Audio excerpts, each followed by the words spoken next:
Good afternoon, everyone. Are you getting all settled in? So, if you didn't get a chance to get a little bite or drink, you'll have time for that afterwards. This afternoon, we're going to start with Daniel Amma. I'm going to tell you a little bit about him. And then we're going to have Shau. No, we're going to have Nelson. Then we're going to have Shau. Then we'll have plenty of time for Q&A and food afterwards. So thank you so much. I know many of you drove a long way to come here, and I appreciate that. My name is Marianne Kent-Stoll. For those of you who don't know me, I am president and co-founder of Karimu International Help Foundation. In 2008, my husband Don and I, Don, stand up. Yep, there he is. Yay! Yeah. Embarked on a journey that has just become more and more wonderful. In 2008, we established Karimu, and the man that I'm going to introduce, Daniel Amma, has been a friend of Karimu since its very beginning. In 2007, when Don and I came to the rural community of Ayalagaya and we got off the bus, there was Daniel Amma, a school teacher at Ufani, and the head of Ufani School, Paul Uranimo. And they were greeting us, and they took our heavy bags and they carried them at least 2 miles to deliver us to the family that Don and I stayed with. And there began the story of Karimu. And Daniel has been carrying us ever since.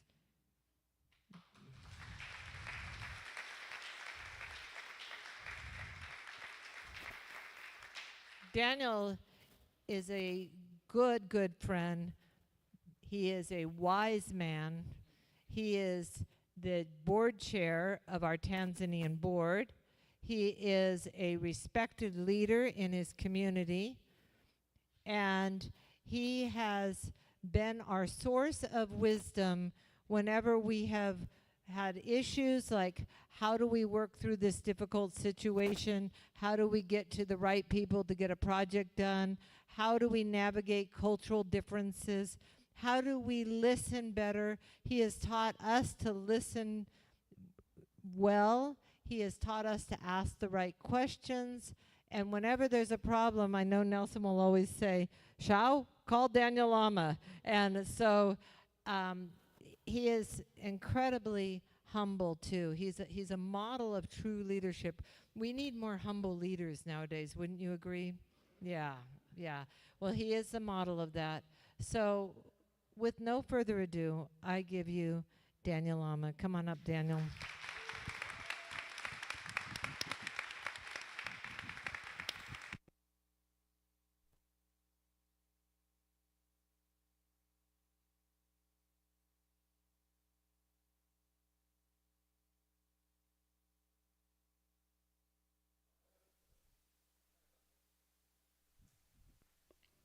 As Marian introduced me, he started with prehistory. Let me now tell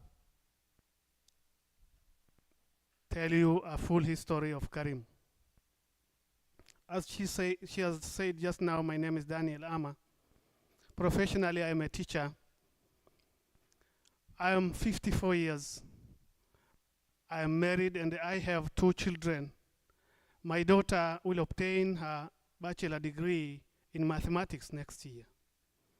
And my son will be finishing his high school next year also.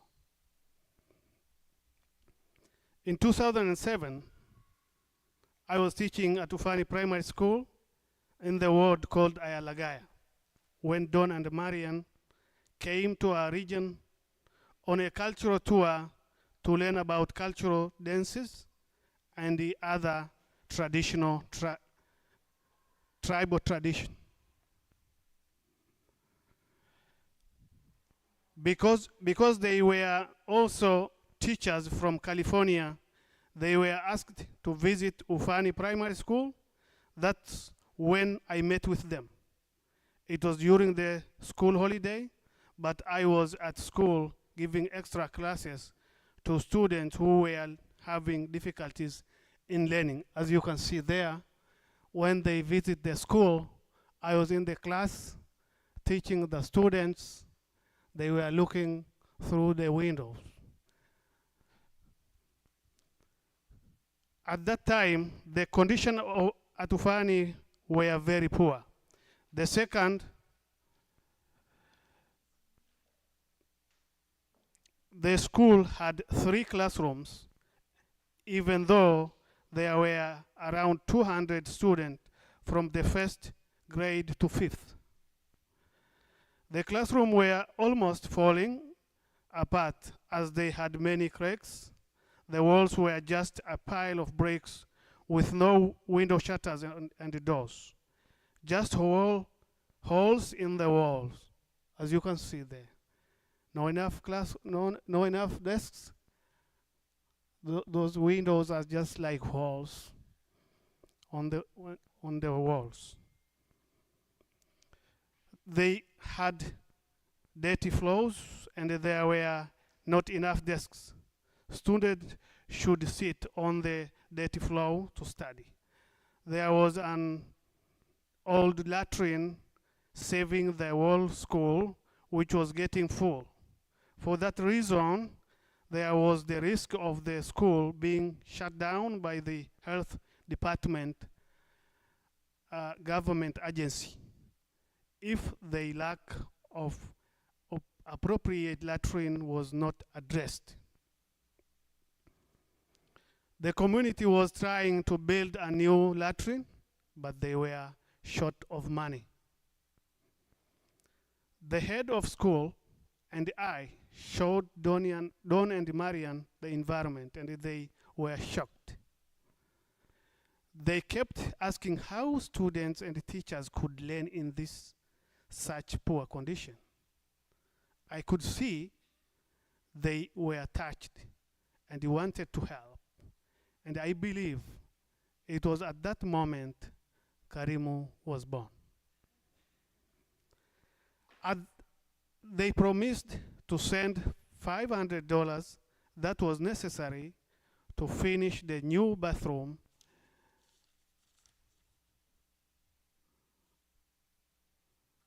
and they did it, as you can see. That was the first new bathroom at Ufani Primary School in Tanzania.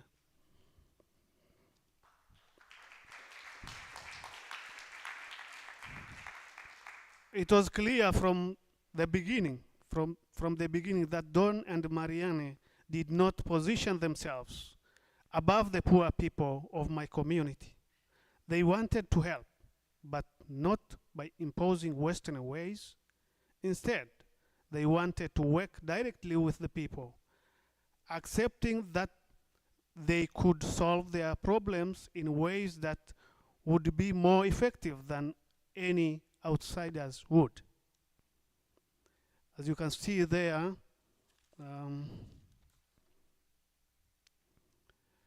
Don is working with another volunteers with other community members. I think this became the first major principle of Karimu to develop through partnership with the community it serves, allowing the community to have an equal voice in all decisions and prioritization. I brought them to my class and invite them to teach English to my students, and a long and a true partnership started. I told Marian, English is your mother tongue. Can you show me a good example of teaching this student English language? Then she came in front of the class, started teaching. We also requested their help to construct adequate classroom, but they were not sure if they could afford it. However, they said they would try. Marian normally used the Swahili word which say tutajaribu. And they tried very hard, because not only they did, but they not only did they send funds to start the construction of classrooms, but they also brought a group of volunteers in June 2008 who joined the community working hand in hand in the construction of classrooms. That defines the second most important principle of Karimu. As partners, everyone, including the community, must contribute to the project. Karimu does not give anything for free. This was great because it gave my community a sense of ownership of the projects and raised their level of commitment to take care of them upon completion. You can see how the students are working hand to hand. Culturally, we believe that guests are like angels, and because of this, all community members gather to welcome the volunteers when they arrive. As you can see, the community are celebrating to welcome the volunteers when they arrive at our place. Over the years, I learned that this makes volunteers feel at home right away and show them a level of gratitude that they have never seen before. On the other hand, the members of my community are touched every time new volunteers come because they see how friendly these volunteers are. In fact, many community members think that everyone in the West is like that. Karimu continued its project but quickly realized that bathrooms and classrooms were not enough to raise the educational level of the student, nor to eliminate the high level of poverty that existed. So, as the community requested new projects, they were accepted and executed provision of clean water to the school, construction of health dispensary, scholarship for teachers to obtain the university bachelor degrees, donation of books, microloans to savings groups, and more, and many more. I was among the first teachers who benefited from the teacher's scholarship. It enabled me to obtain my bachelor degree by covering 75% of the university cost. And this opened me many new opportunities in my profession. Formerly, I was just having a certificate from the college. Karimu continued to run its project, and then in 2017, a major expansion took place with Nelson's arrival. He led the formalization of Karimu's operations and the execution of many more projects much faster than before. Around the same time, I was appointed head of school, but before this, you can see the picture which is showing how Karimu get advanced after arrival of Nelson. You can see this. We have now even a bigger machines to work with.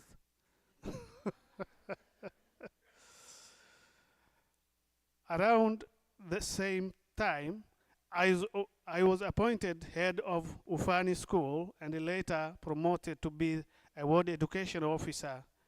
Here in the West, this would be correspondent to the position of superintendent in a school district. I remained engaged with Karimu, serving as an advisor and a mentor to Nelson, Don, and Marian.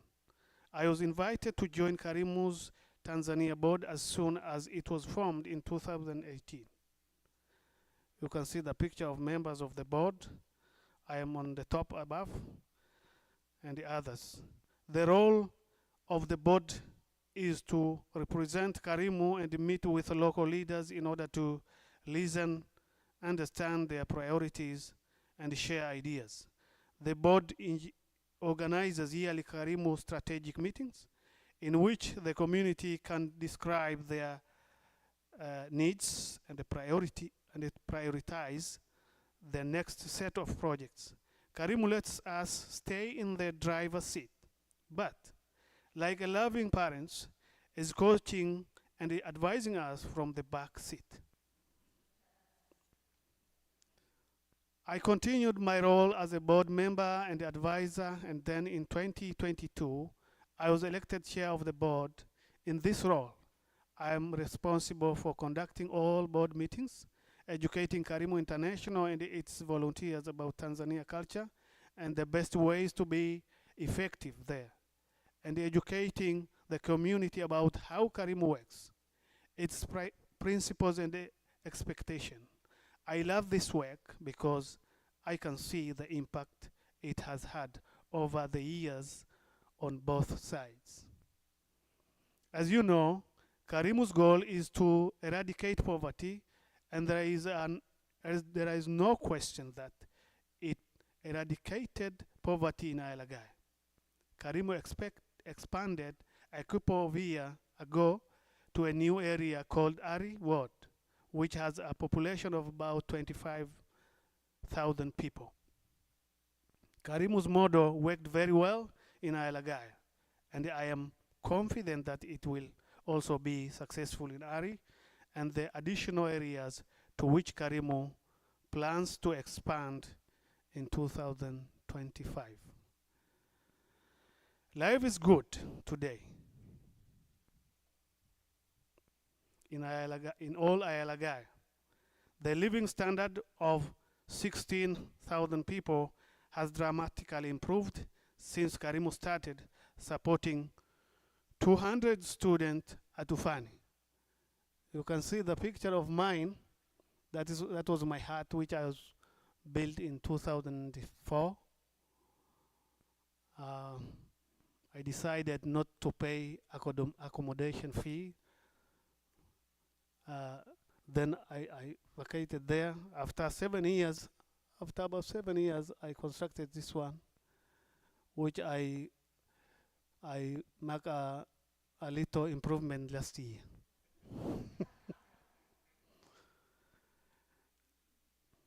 It is hard to express my gratitude and the gratitude of my whole community from the depth of my heart or the flow of my heart.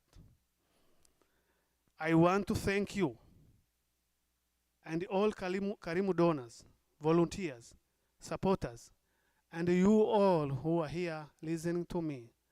May I thank you very much for everyone to pay attention to me. God bless you.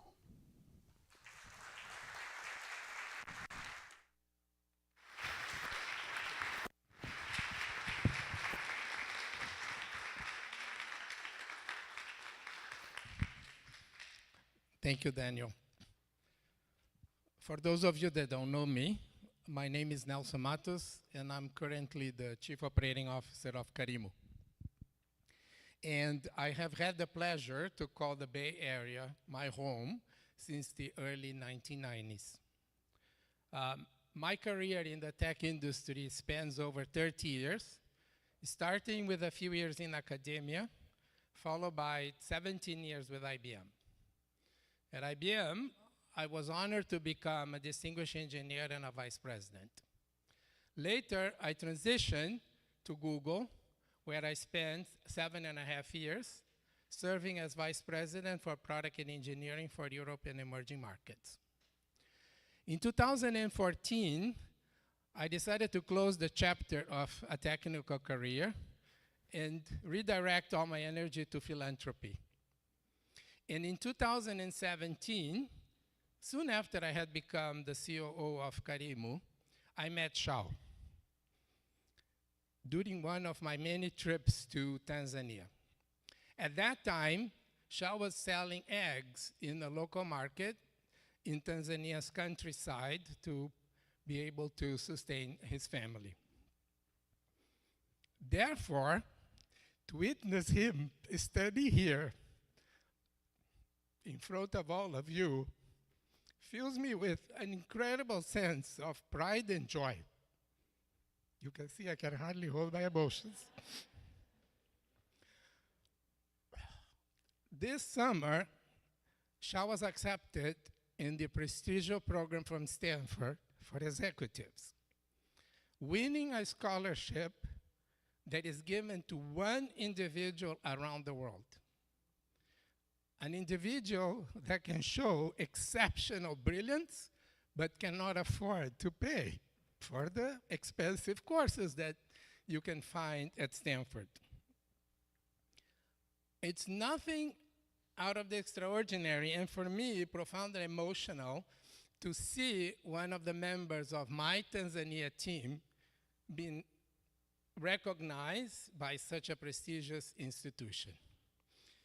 And Shau had an opportunity, I would say a rare opportunity, to immerse himself in the incredible learning environment that Stanford has to offer.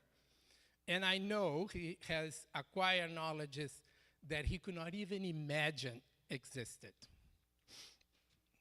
Shau's story, it's an incredible story of resilience.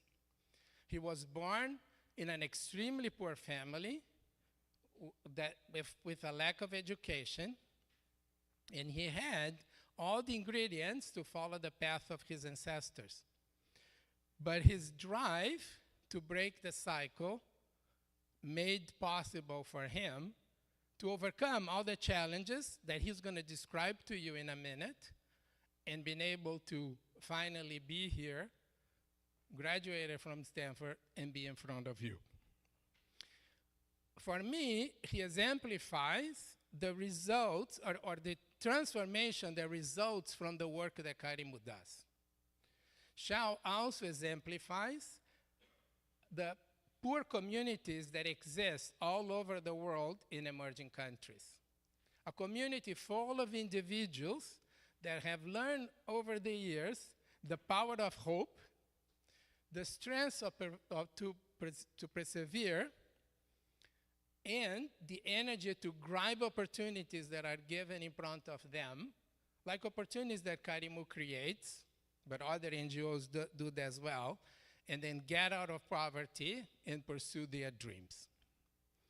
Throughout my career, I have managed more than 5,000 people, and Shau is undoubtedly among the top 2%. I'm confident that the experiences he's acquired here in the United States will allow him to have a profound impact in his country and perhaps even across the African continent. And I look forward to be witnessing that. So, with great enthusiasm and a lot of emotion, please welcome Shau.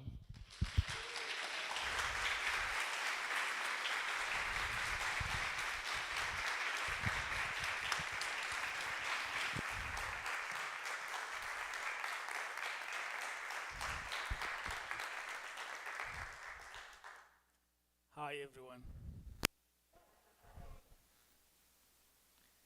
Thank you very much, Nelson. Thank you, everyone, for coming. The picture you see there is me who is standing in front of you. 2017 and the 2024. So that is a one person. It's not the two different people. My name is Shau Erro. I was born in Dareda Kati, a small village in rural Tanzania. I am 35 years old, and I have 3 children. However, before I start, let me apologize for not speaking freely and reading instead. I am still trying to improve my control of English language. I have tremendous resilience, dedication, and discipline in pursuing my goals. However, I learned over the years that without an opportunity, these traits do not take you very far. Throughout my life, many people and the organization gave me opportunities, and I grabbed them with all my energy. I come from an extremely poor family with 9 children. Nobody had ever finished the high school before I broke the cycle.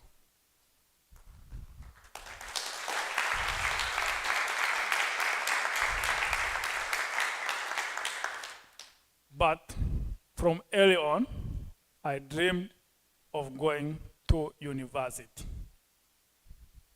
Our house had mud walls, dirt floor, grass roofing, and no furniture. We slept on the dirt floor. There was no light, making it impossible to study after dark. My mother's yearly income was approximately $200 US. That is yearly, $200 US. And the school for one child cost half of this. As such, my mother could not afford to send me to school, and I decided to work to be able to do it. There was no kindergarten in Tanzania when I was young. You had to join first grade directly without knowing anything.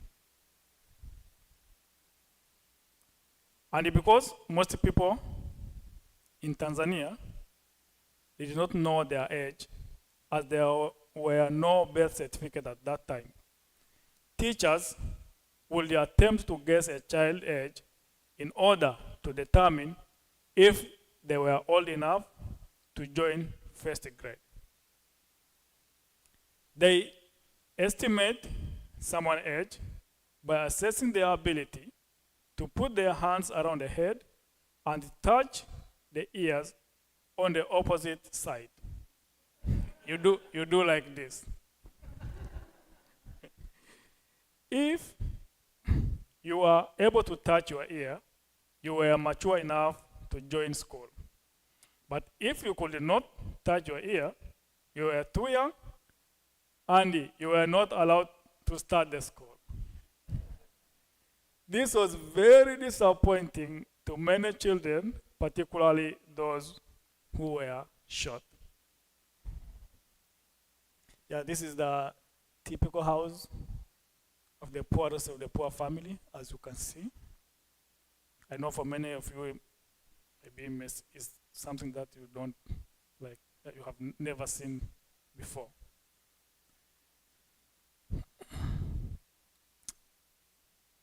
Primary school in Tanzania is 7 years. Middle school is 4. And the high school is another 2, making the 13 years in total. Therefore, significantly less than 9% of Tanzanian children reach high school. The majority end their school life with primary school.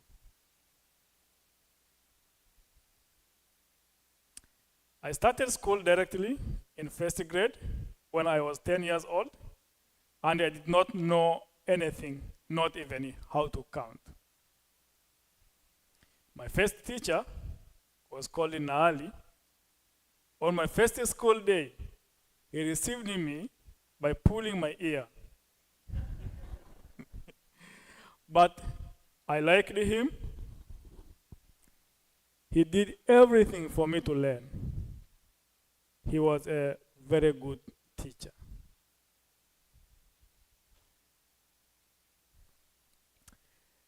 Schools in Tanzania are very poor. There are no school supplies available. As such, when you join first grade, you sit outside and you practice to write the vowels by writing on the dirt floor. As you can see in the pictures, they are practicing how to write.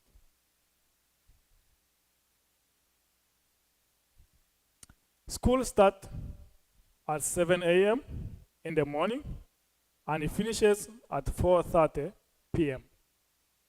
Most students study on an empty stomach because schools do not have a school kitchen and they live very far from school to go home during the lunch hours. Additionally, children from the poorest household don't even have breakfast. These families usually live on a one meal, that is dinner per day.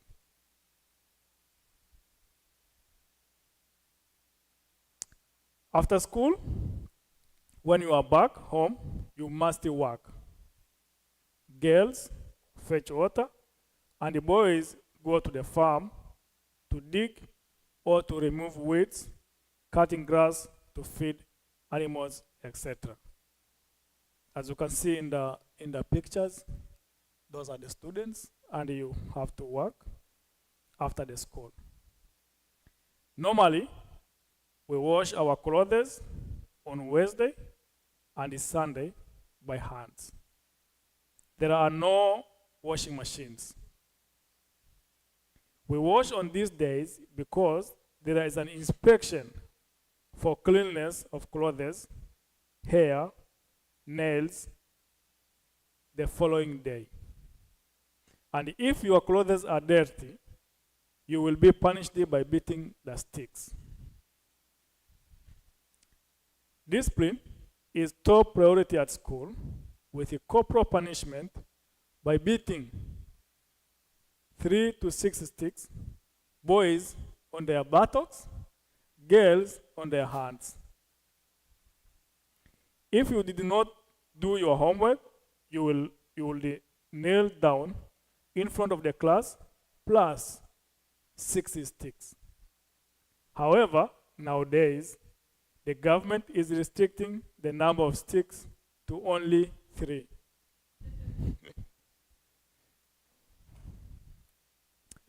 Classes are very crowded, as you can see in the picture, ranging from 50 to 150 students per teacher.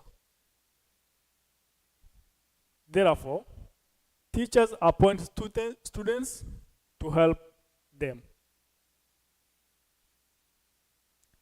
Right from the start, I was selected as a class leader, and I finished the primary school as the head boy who oversees the work of all other helpers.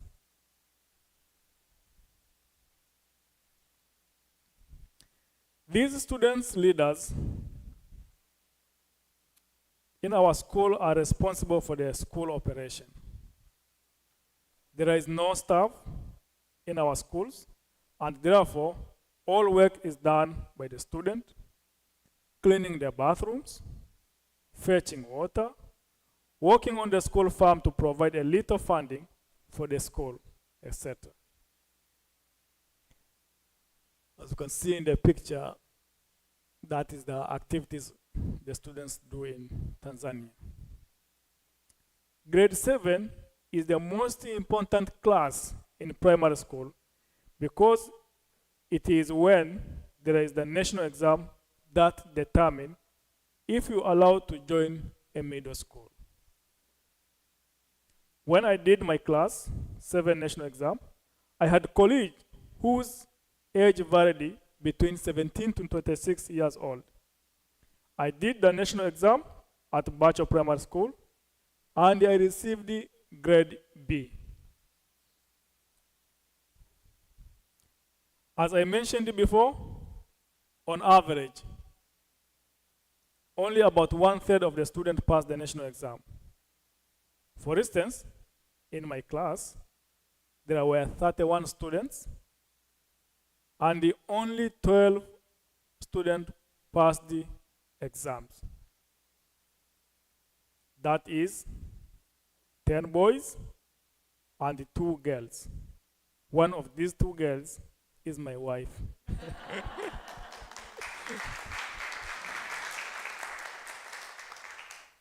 Among those who passed, some did not go to middle school because they could not afford to pay a tuition fees. I was one of the few lucky ones that passed and could continue my education.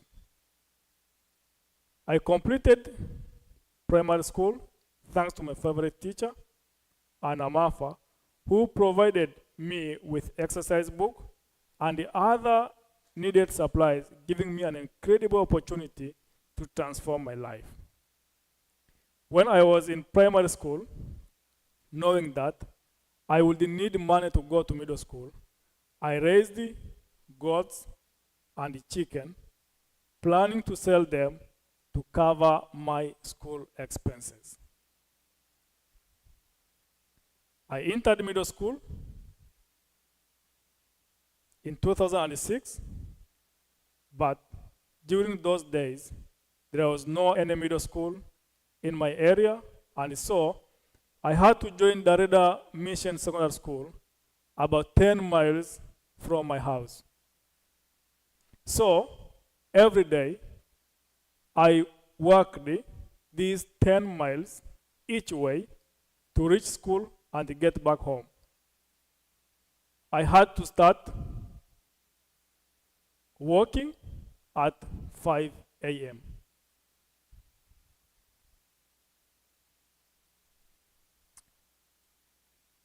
Also, during my study, there were many payments: tuition fee, lunch fee, examination fee, national examination fee, and the other contributions. This made the total of cost of middle school to be about 170 US dollar. This seems little, but it is not. Remember that my mother's income from her maid's farm was only 200 US dollar per year.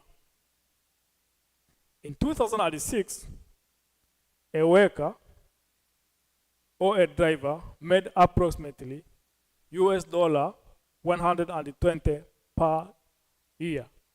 So the middle school cost more than 1 year of a worker or a driver salary. But I had my goats and chickens to sell, and I was confident that I would finish middle school. Sadly, however, I miscalculated the amount needed, and by the start of the second year of middle school, I had no more goats and the chickens to sell. I decided to visit my father to ask him to help pay for my studies, given that other fathers did that for their children.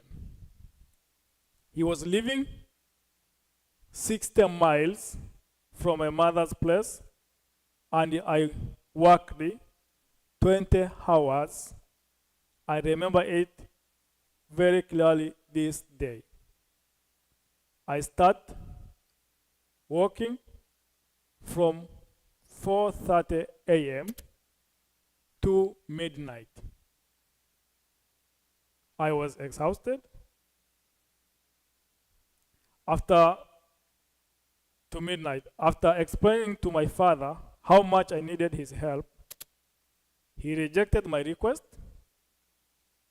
I was exhausted, and then asked him to give me at least the money for a bus to bring me back home.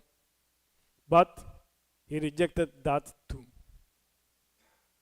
So I walked the 60 miles back, totally disappointed, but still thinking about how I could make my dream of going to university come true. I never gave up my dream. One of my many attempts to solve my challenge, I went to church and prayed, and the Catholic priest in whose choir I sang saw my disappear. The church then offered to pay a portion of my tuition fees, and the rest was covered by my mother and many other relatives. This was another opportunity that I was given to me, and I took it with strong dedication to succeed. Just like in primary school, I had several leadership positions in middle school, and at the end of the 4th year, I set for national exam, and I performed it very well.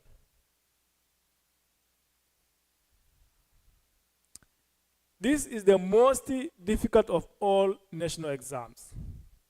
This one determines not only if you must stop studying, but also if you will be allowed to go to university, simply join a community college or go to vocational schools.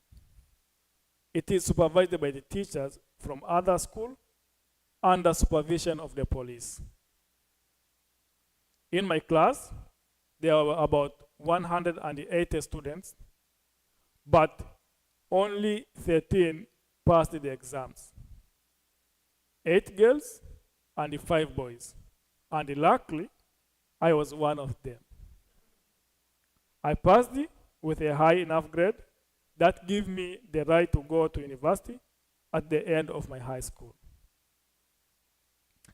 There was no high school anywhere reachable by walking from my house when I was accepted to go to high school. And for this reason, the government sent me to high school in the Kilimanjaro region.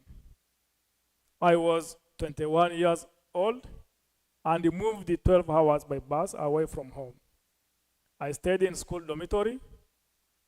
All high school in Tanzania are boarding school, and the government pays for the food.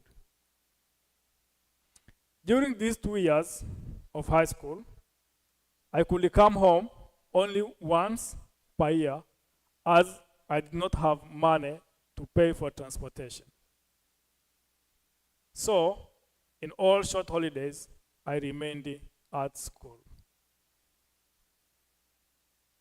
Also, in high school, I had a leadership position, and upon completion, I entered the Ruaha Catholic University thanks to college loan provided by government. I saved as much as I could from this loan, going home only once per year.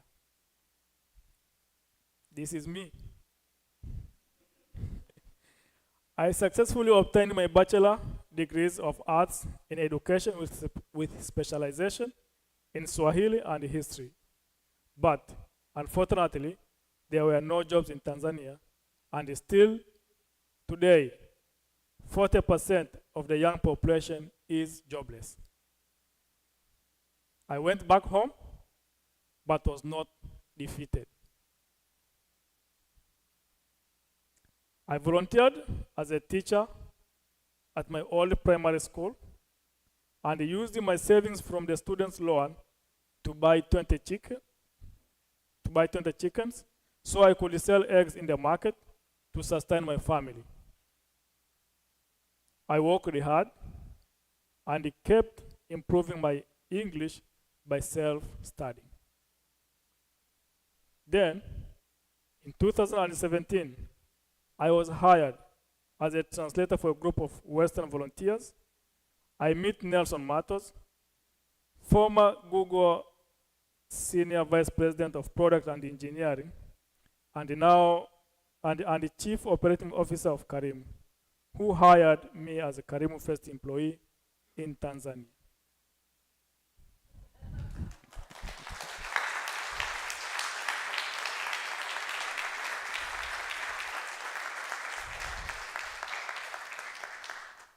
Karimu was the biggest thing that happened to me. It gave me so many other opportunities, and I took advantage of every one of them.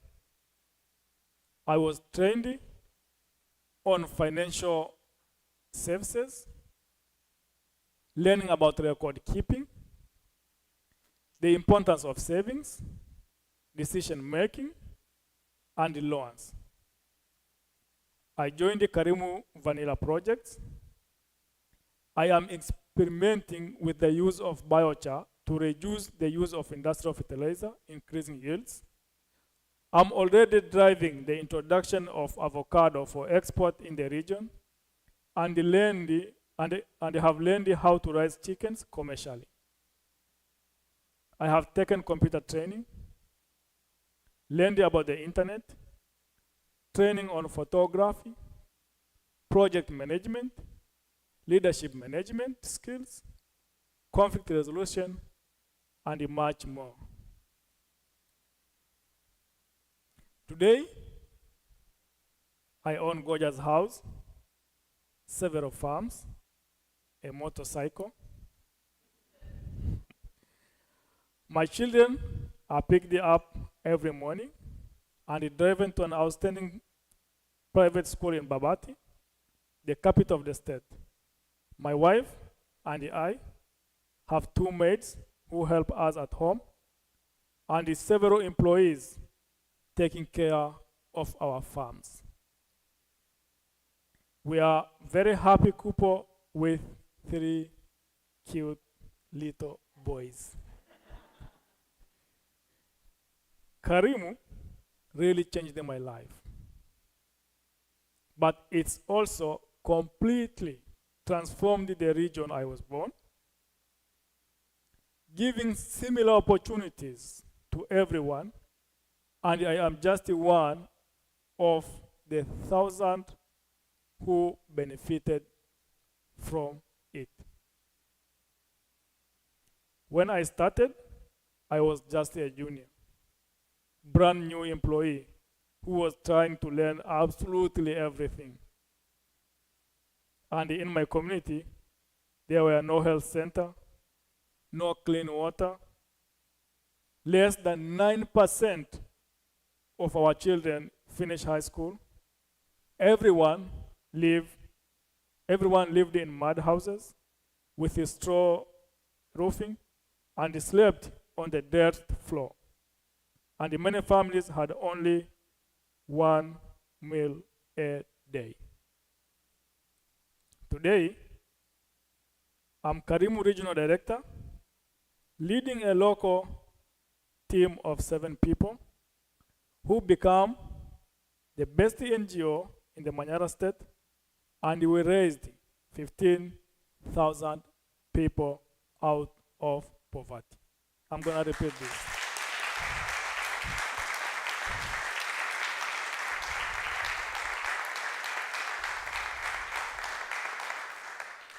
I will repeat this. We become the best NGO in the Manyara state, and we raised 15,000 people out of poverty. I am super happy.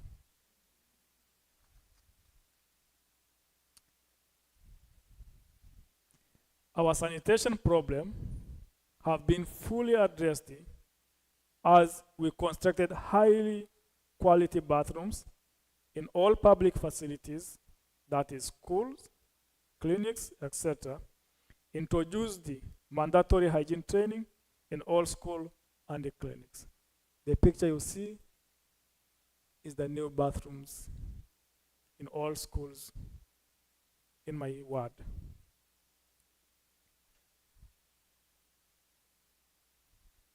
Do you like it?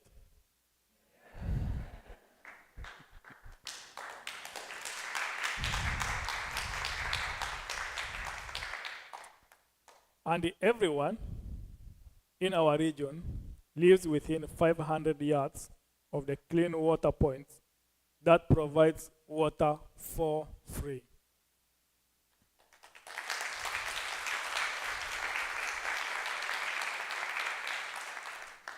Just the provision of clean water gives families an average of 4 hours of productive time per day. Imagine the difference that this makes in families' income. The transformation in education is beyond belief.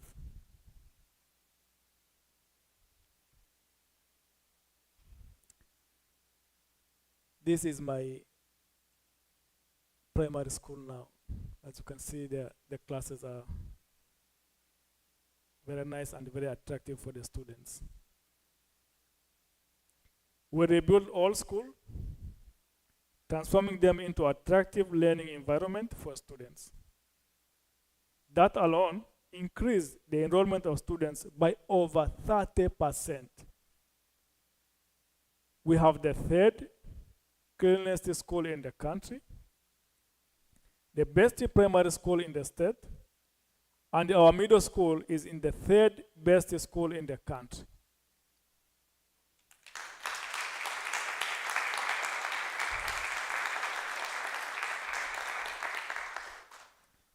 Over 96% of our children complete high school, and most of them go to university.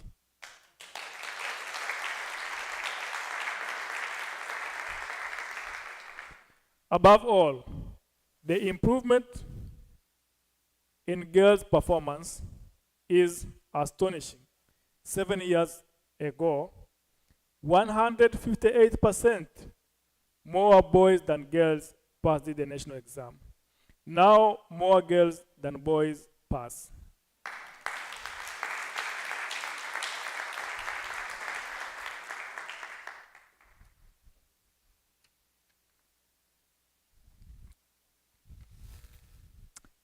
And nobody attends school on an empty stomach because all schools provide lunch.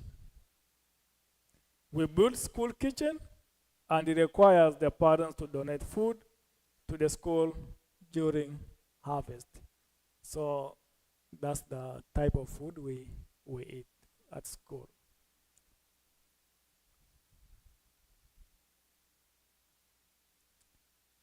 My team also dramatically improved the overall health of the region. Today we have the best mini hospital in the state, and our health dispensaries are the best in the district among 67 clinics.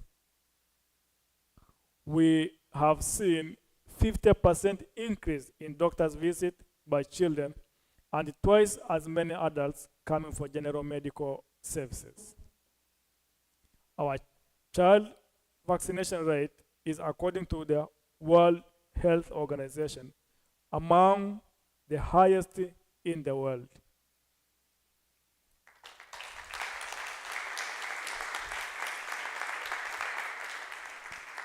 We are eradicating tuberculosis, reducing HIV, pelvic cancer, and implementing all World Health Organization protocol in our clinics.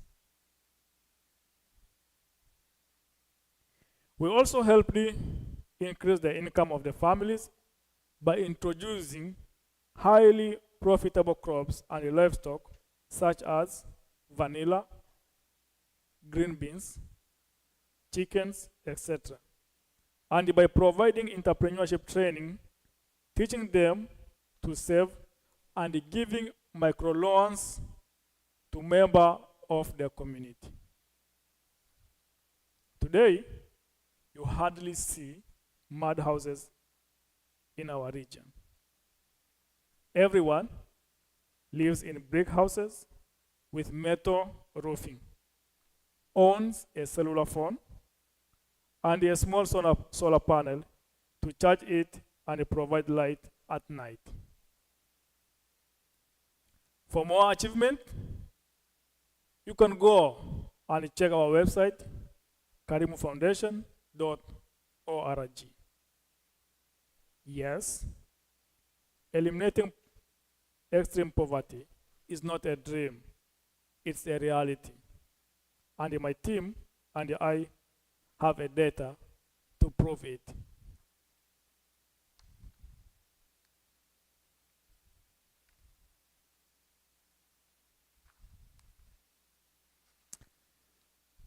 And then another big dream I had never imagined happened to me. I was accepted and received a scholarship to attend the executive program at Stanford University. Woohoo!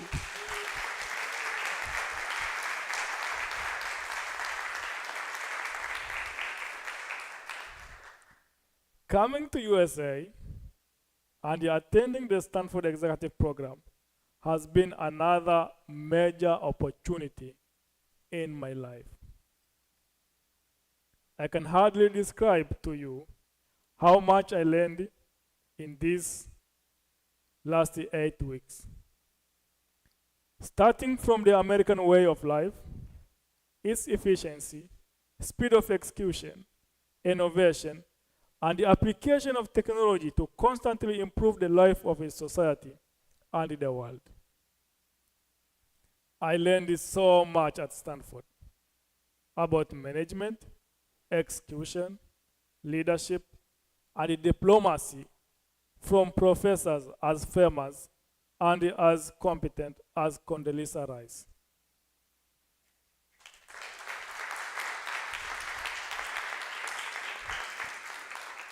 It was incredible. I never studied so much in my life. And I am ready and excited to apply everything I learned and bring Karimu to the next level. As you can see, I always had tremendous resilience, dedication, and discipline in pursuing my goals.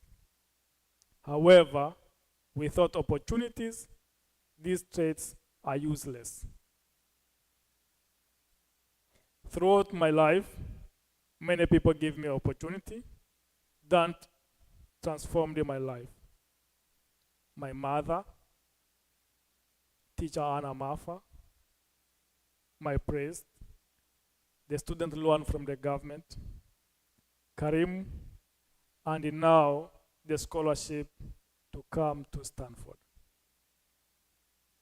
I am tremendously grateful to each and every one of them. I am also thankful for the opportunity to work for Karimu and serve my community in a ways I could have never imagined when I was young. Thank you. Thank you very much for listening to me.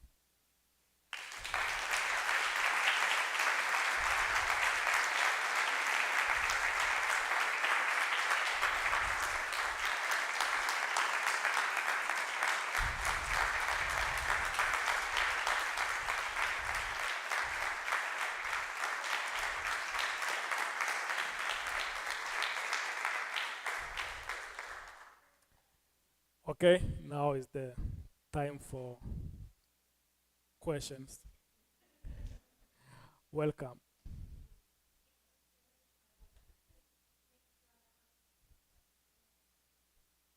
Excuse me, can you?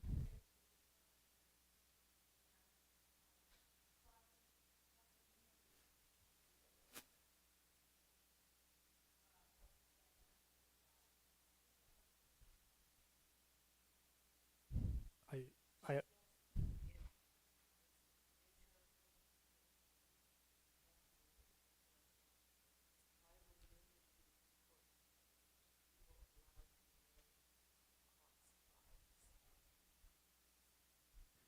Your question is if the people allowed to marry around the cross?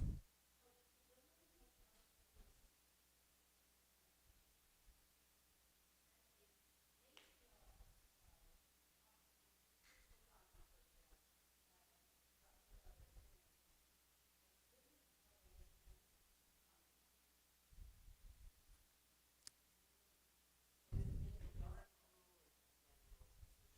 makes the decisions in your society, the men or the women or both? Men and the women make the decision. Yeah.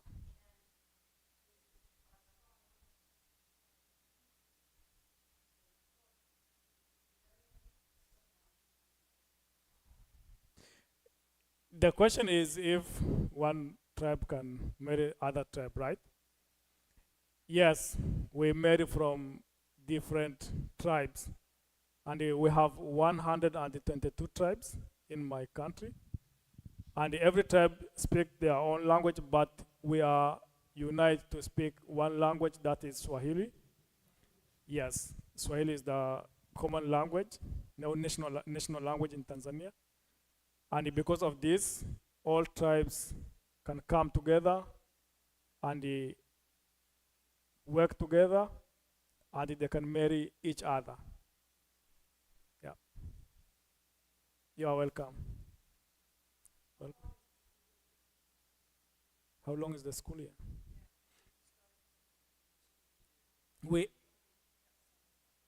Yeah. Yeah, the school year start in January, and during Easter we have a short holiday for 2 weeks. Then we go to June, we have a holiday for 1 month. Then we get back on September, we will have 1 week holiday. Then we go to December, where we also have a holiday for 1 month. Yeah. It's likely the same with here, I think, but different time. Yeah. Welcome.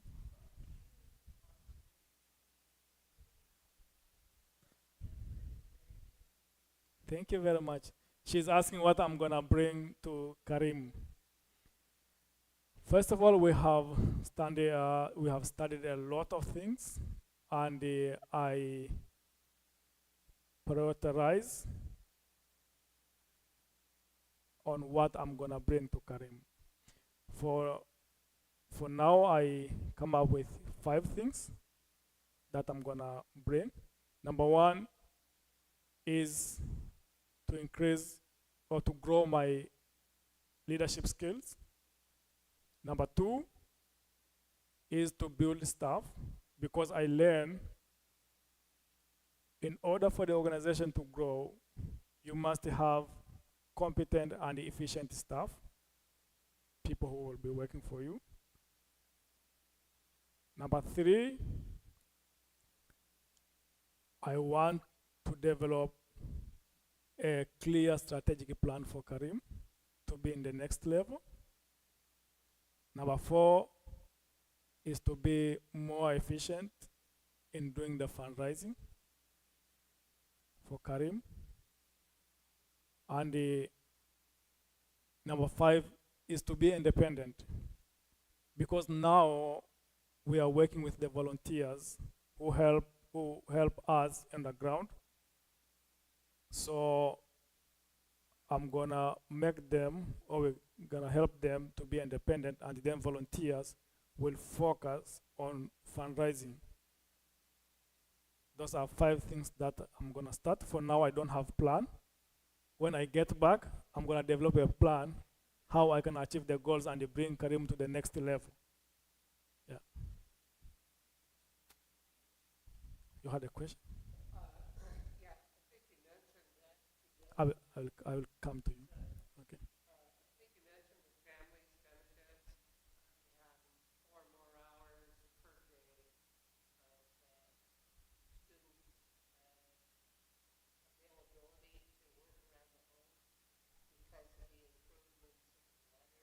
Mhm.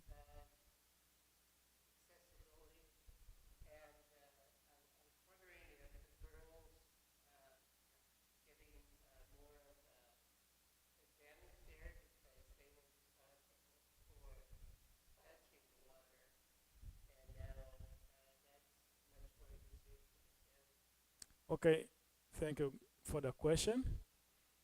The question is if the girls are now getting advantage because we have the water. The answer is yes, because now we have a slogan says that we are downloading the water. That means you can just go to the water point and you bring the water to home. So the girls don't spend a lot of times to fetch water, because it's only 500 yards to get the water, and the water is clean and safe for youth. So yes, that's why I mentioned the number of the girls attending schools and their performance was higher compared to the boys compared during my time. During my time, you have seen only 2 girls pass. Now is 96% pass. All of them pass the national exams. For instance, my school is the best school. All girls and the boys pass the national exam.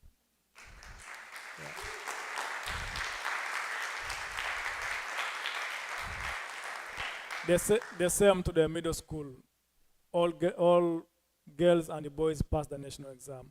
So you can see, because before you spend 4 hours going fetching water, is very far, and you have to carry a big bucket in your head. But now you can just the gallon of 5 liters and you bring the water very easily. That's why we now, when we come to visit my country, we say we are downloading water and we are not fetching water anymore. Thank you very much. In the back.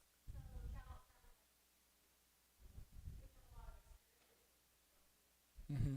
Mm-hmm.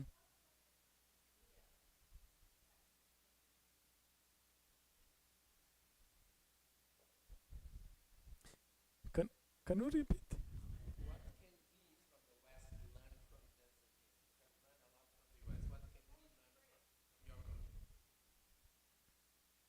Yeah, the question is what you can learn from my country. Thank you very much for the question. I think there is a lot to learn, and I am warmly welcome you to visit Karimu, to visit Karimu and witness by your eyes. Number one, we are very united. We are very welcoming, and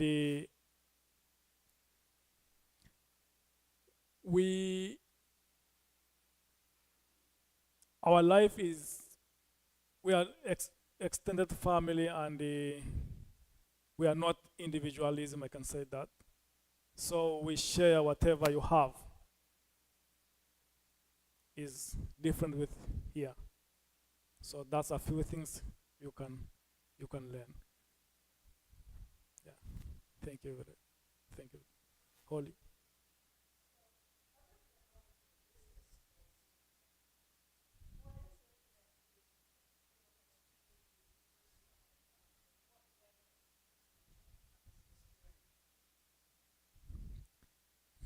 It's a lot, but the question is what personally changed me from here.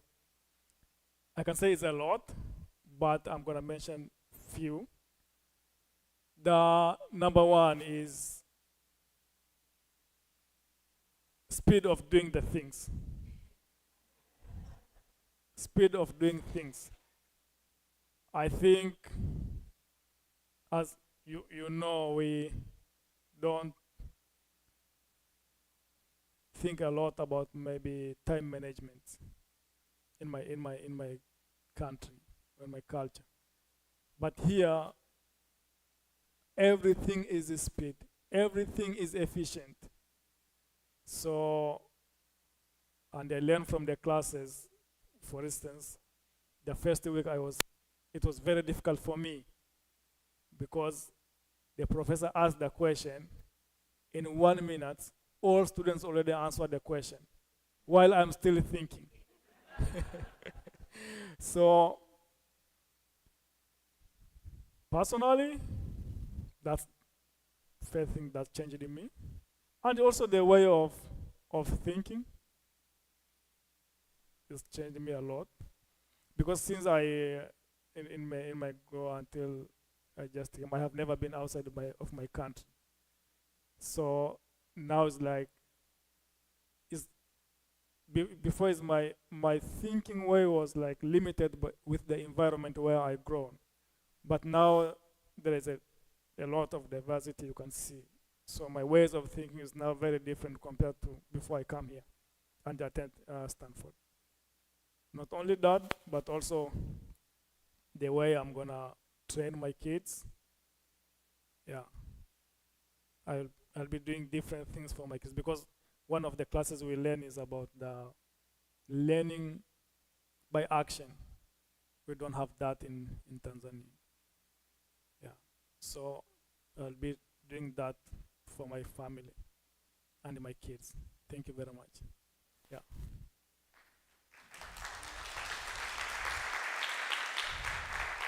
Welcome. Excuse me? How do I get the best of the students?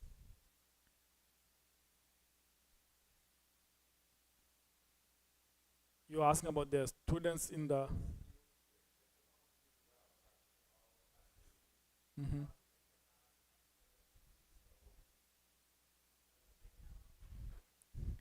Maybe I'll ask Daniel Amma, because he's a teacher. He can answer that question.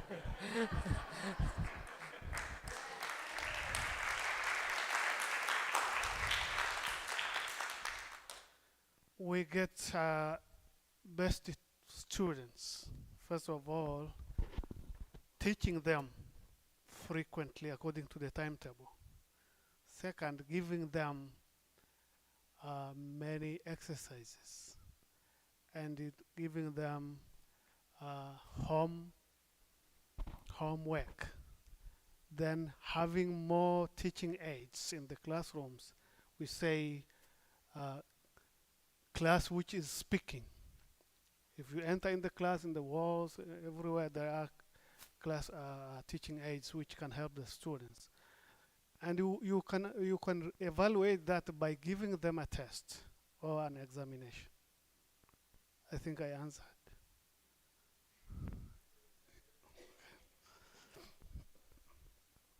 I think I'm gonna like 2 last questions. Then, if you have the question, you can ask while having some drinks. Okay.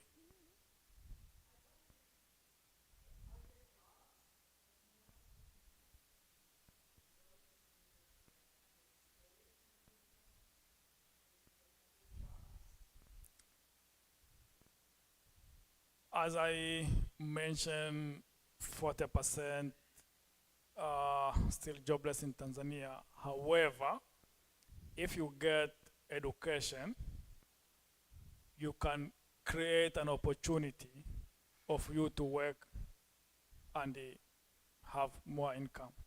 Because the one who is educated and the one who is not educated, the way of performing their work is very different.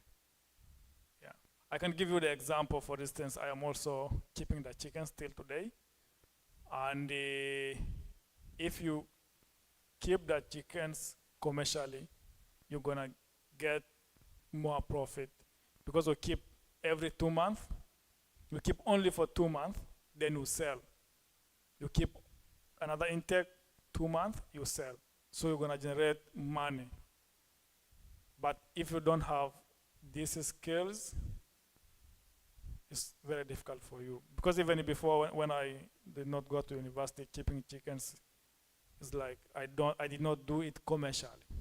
The same as farming. If you, yeah, there is many other activities you can generate and do it commercially. Okay, the last question. Yeah.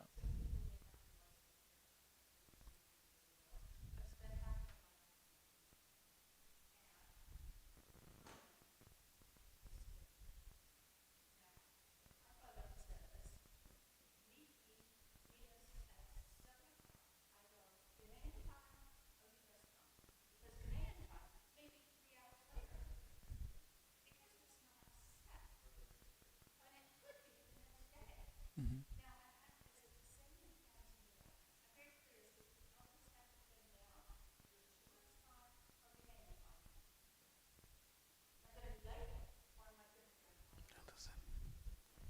Can anyone help me with the questions? She said?